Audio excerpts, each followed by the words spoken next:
오늘 어버이 주일날 교회에서 조그만 선물을 준비해서 드렸습니다. 선물을 받으신 분이 저에게 목사님 홍삼을 주셔서 감사합니다. 인사를 받았는데요. 참 얼굴이 조금 뜨겁습니다. 제가 홍삼이 들어간 양말입니다. 그래서 그 양말을 신고 열심히 걸으시면은 홍삼 기운이 몸으로 들어가는 것 같습니다. 또 우리 봉사부에서 요청이 왔어요. 목사님 71세 이상을 하면은 너무 인원이 많아가지고 식사를 만 76세 이상 되시는 분들만 차려진 식탁에서 좀 식사를 좀 하면 좋겠습니다. 참 우리 교회가 뭐 누가 뭐라고 해도 저는 어르신들이 많은 것이 하나님이 주신 복으로 믿습니다. 그래서 우리 71세부터 75세 되신 어르신들은 서운해하지 마시고 그렇게 좀 협조해 주시고, 옆에 자리는 있습니다. 다른 자리들이 그 식사를 해 주시고요. 또 우리 그 아이들과 식사를 하시던 분들은 오늘만 1년에 한 번입니다.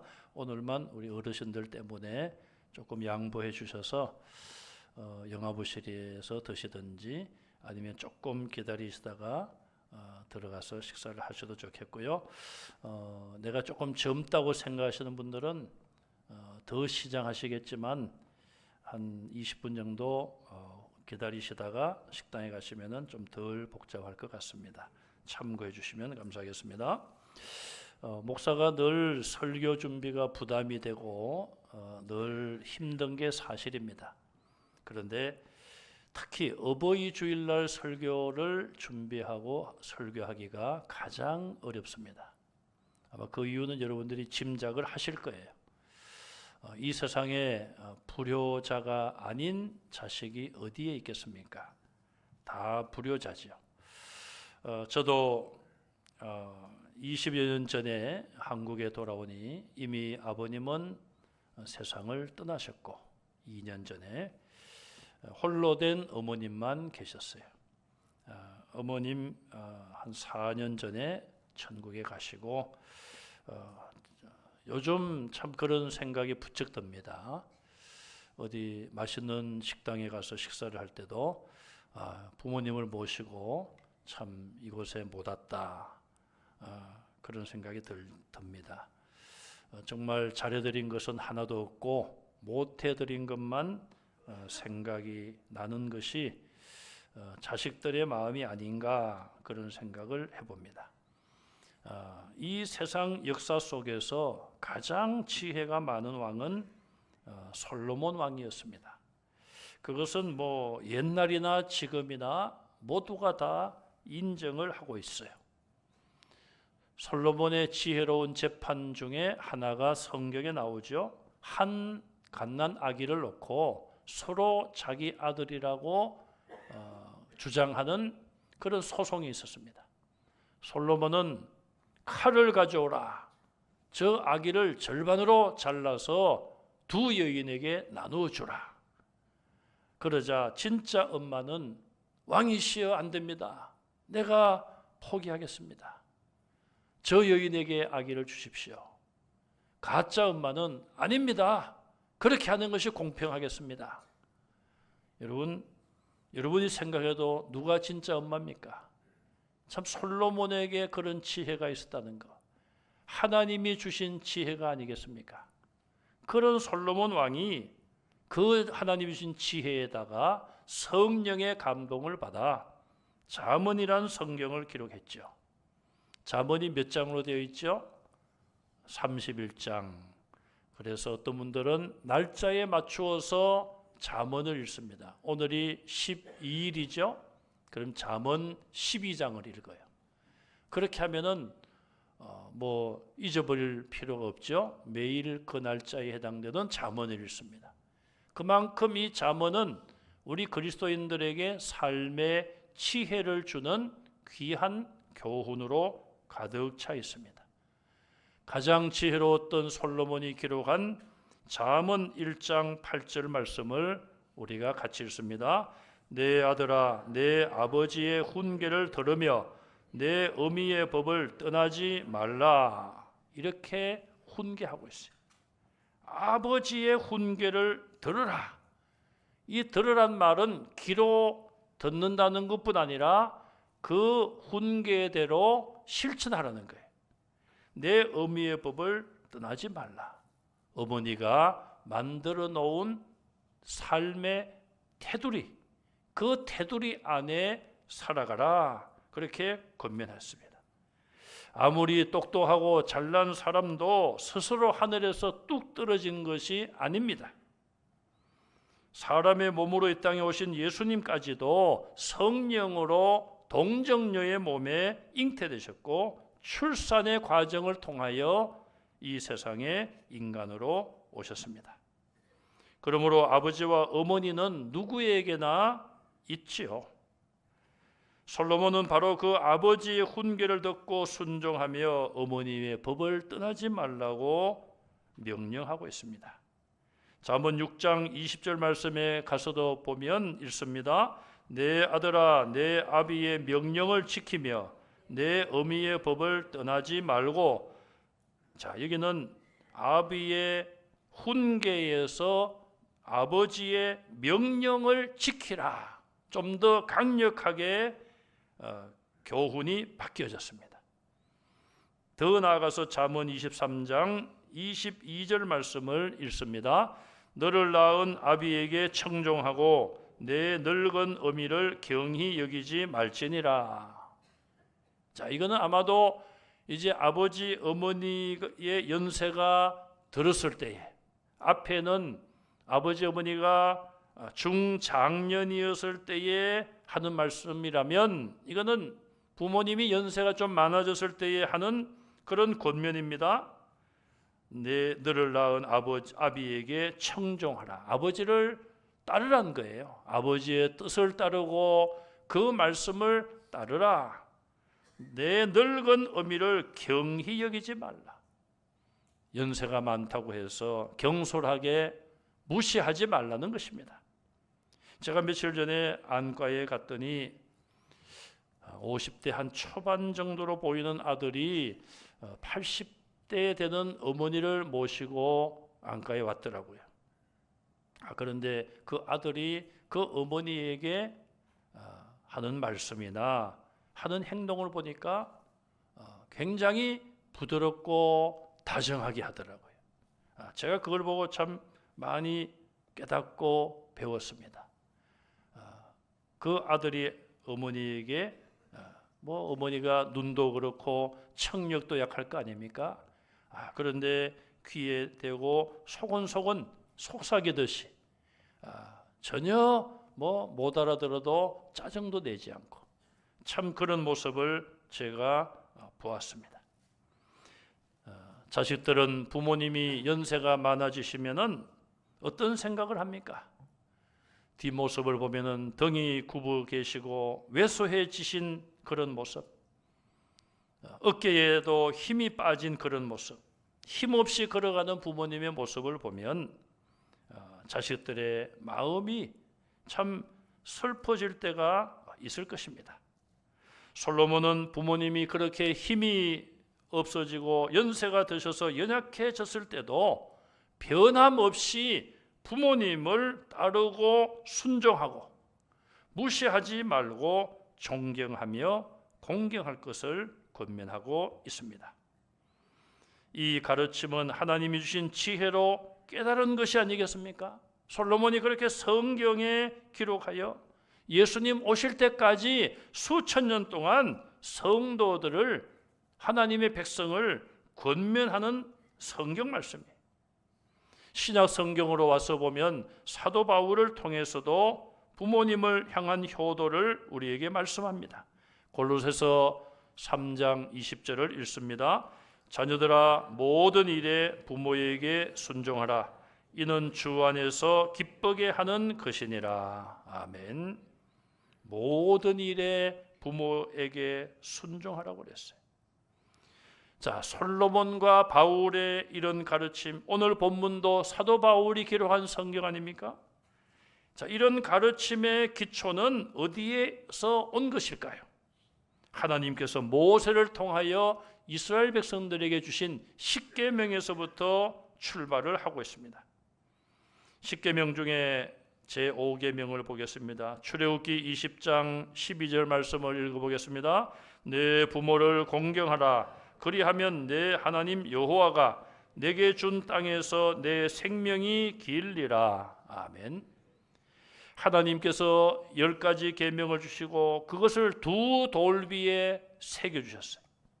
우리가 생각하기에 첫 번째 돌비에는 아마도 1계명부터 4계명까지 하나님을 섬기는 방법을 1계명부터 4계명까지 기록하셨다고 추정해 볼 수 있습니다.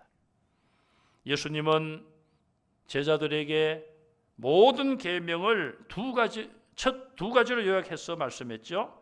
첫째는 하나님을 사랑하는 것이다. 내 마음과 힘과 목숨을 다하여 하나님을 사랑하는 것이다. 두 번째는 내 이웃을 내 몸과 같이 사랑하는 것이라고 그랬어요. 두 번째 돌비는 아마도 제5계명부터 마지막 10계명까지 6가지 계명을 기록하신 걸로 볼 수 있어요. 자, 그런데 첫 번째 돌비의 1계명부터 4계명은 하나님을 섬기는 방법입니다. 두 번째 돌비 5계명부터 10번째 계명까지는 사람들과의 관계에서 지켜야 될 법이에요. 인간 관계에서 첫 번째 하나님 주신 법이 뭐냐? 그것은 바로 부모를 공경하는 거예요. 자, 이 의미가 뭘까요?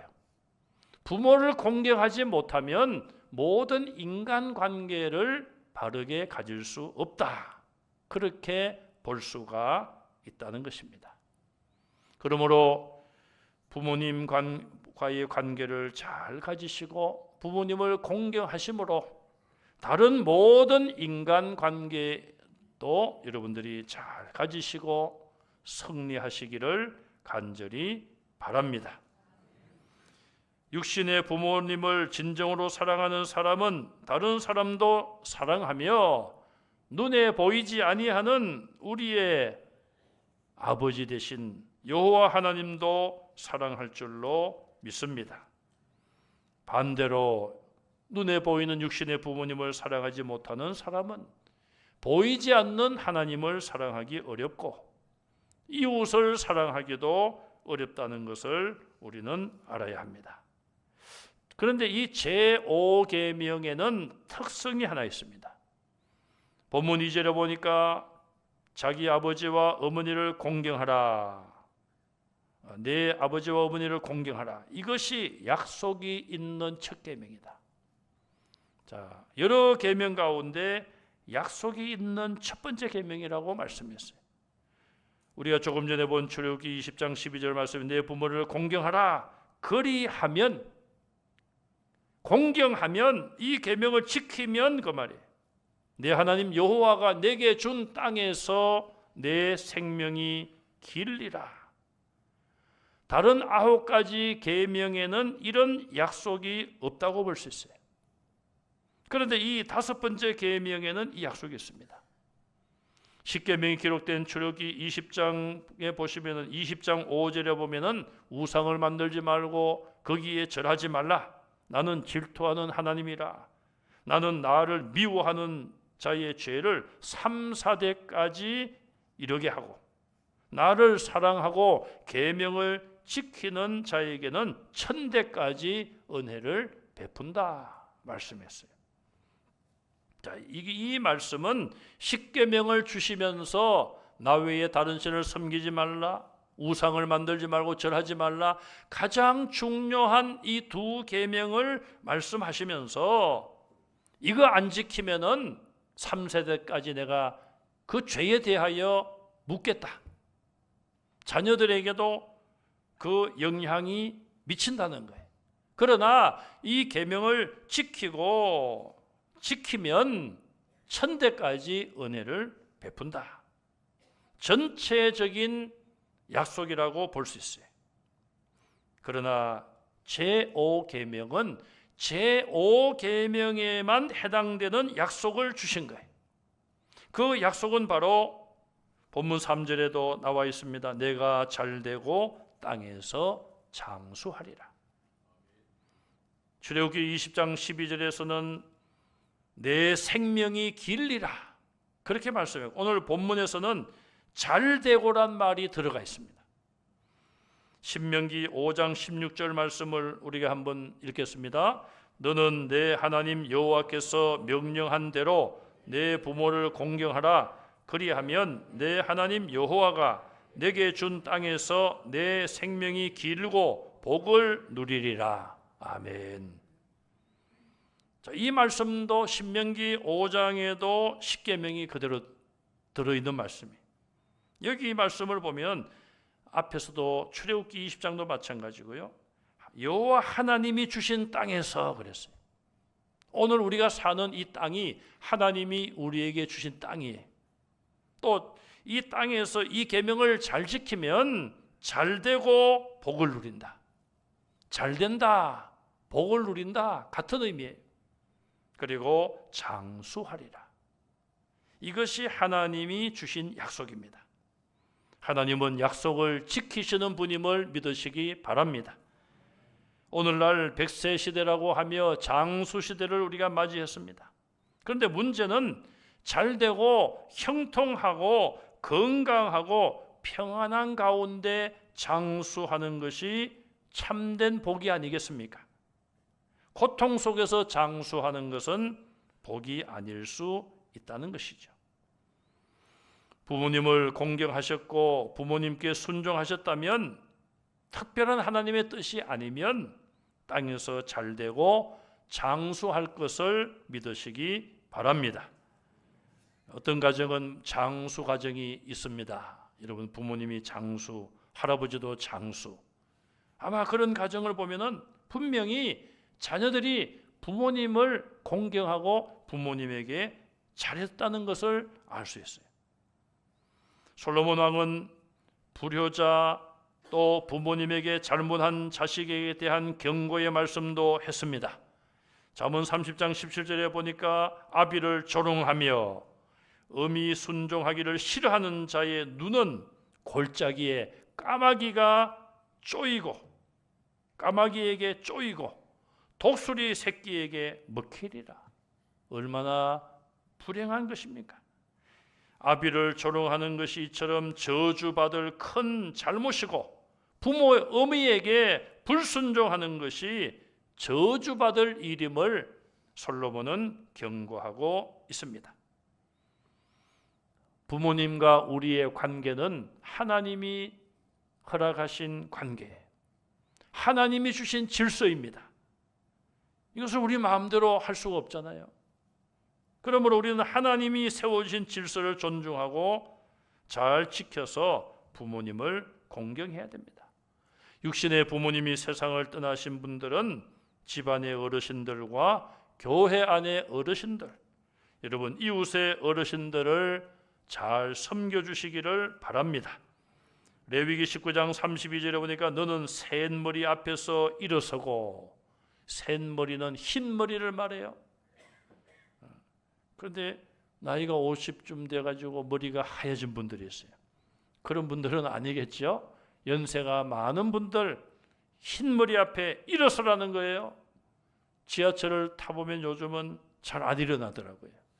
경로석이 10,000원인데 연세 많으신 분들이 그냥 힘들게 서 있는데 젊은이들이 잘 안 일어서요. 우리 교회 청년들은 잘 일어서시기 바랍니다. 노인의 얼굴을 공경하며 그랬어요.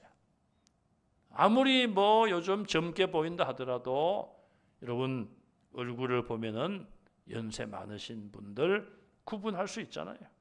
그분들을 공경하라. 레위기 19장에서 권면하고 있습니다.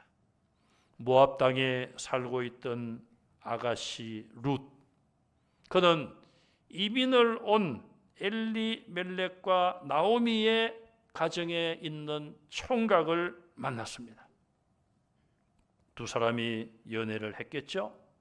그리고 결혼을 했습니다. 결혼한 지 얼마 안 돼서 시아버지가 죽었어요. 또 얼마 안 돼서 남편도 죽고 남편의 형도 죽었습니다.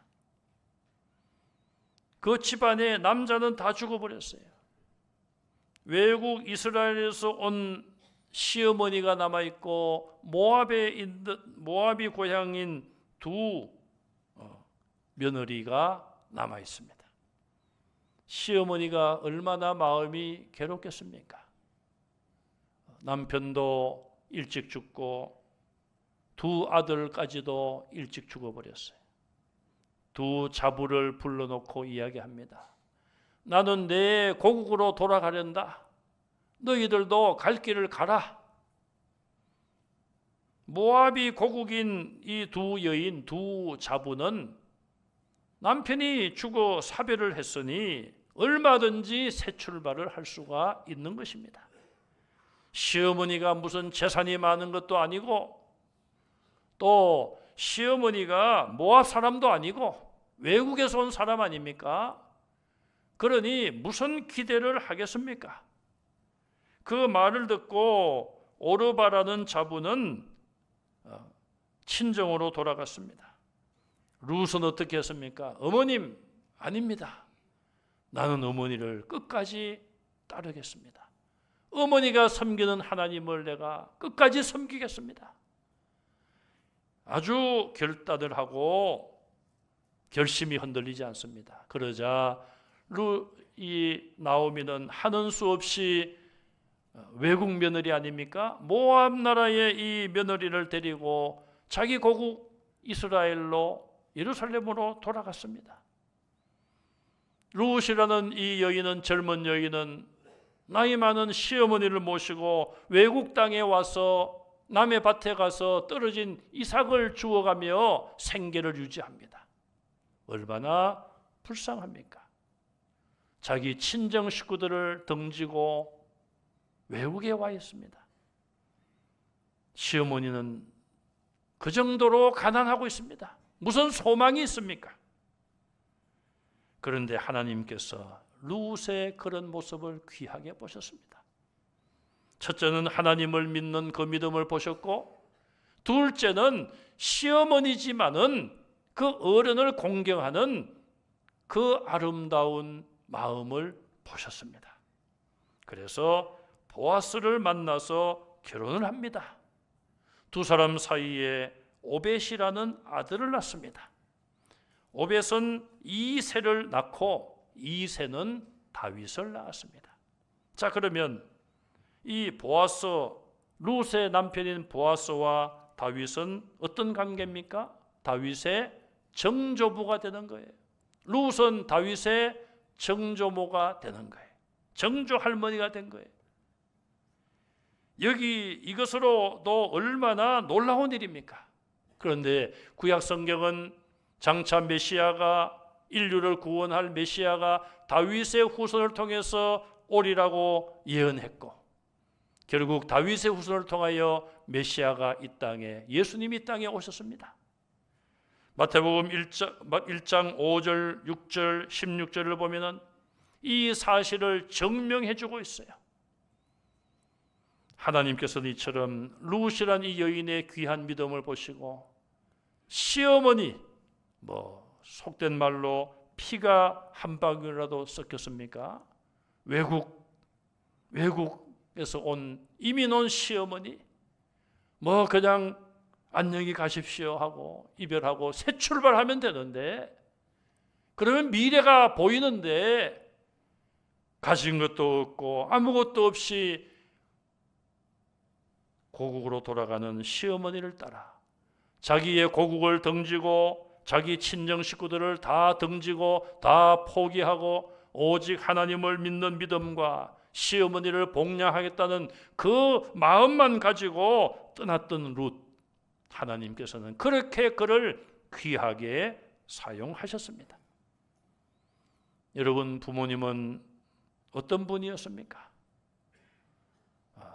이미 세상을 떠나신 분들이 많을 것입니다. 부모님의 아름다운 모습이 있다면은 신앙의 모습이 있다면 여러분들이 그것을 기억하고 그 신앙의 모습을 여러분들도 따라가시기를 바랍니다. 그러나 그렇지 못한 부분이 있다면 뭐 어떡하겠습니까?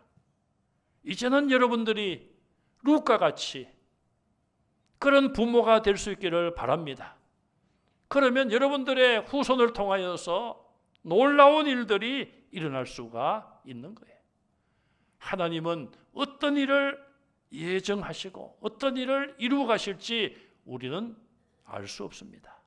우리는 오직 룻처럼 눈에 보이는 현재적인 안락을 포기하고 하나님을 믿는 믿음과 하나님 말씀에 순종하는 계명을 지키겠다는 그 마음을 가지고 나아갈 때에 하나님의 놀라운 은혜가 임할 줄로 믿습니다.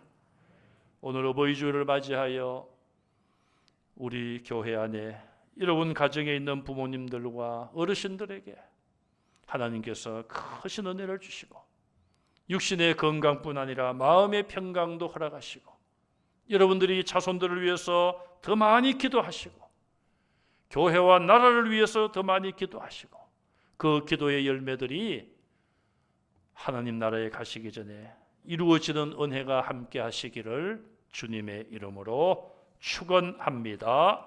아멘. 기도하겠습니다. 하나님 은혜를 감사합니다. 우리에게 놀라운 은혜와 사랑을 허락하시고 특별히 부모님을 통하여 우리를 이 땅에 보내주신 것을 감사드립니다. 하나님의 그 섭리와 그 질서에 순종하는 하나님의 자녀들 되게 하여 주시옵소서. 연로하신 부모님들 남은 생에 건강 지켜주시고 마음의 평안함을 허락하여 주옵소서. 양로병원에서 또 가정에서 치료받는 어르신들이 있습니다. 하나님의 능력으로 빠른 회복을 허락하여 주시옵소서. 또한 우리 자녀분들에게 하나님께서 큰 믿음을 주시고 말씀대로 순종하여 하나님의 약속을 얻을 수 있는 그 열매를 누릴 수 있는 자녀들이 다 되게 하여 주시옵소서. 예수님 이름으로 감사하며 기도하옵나이다. 아멘.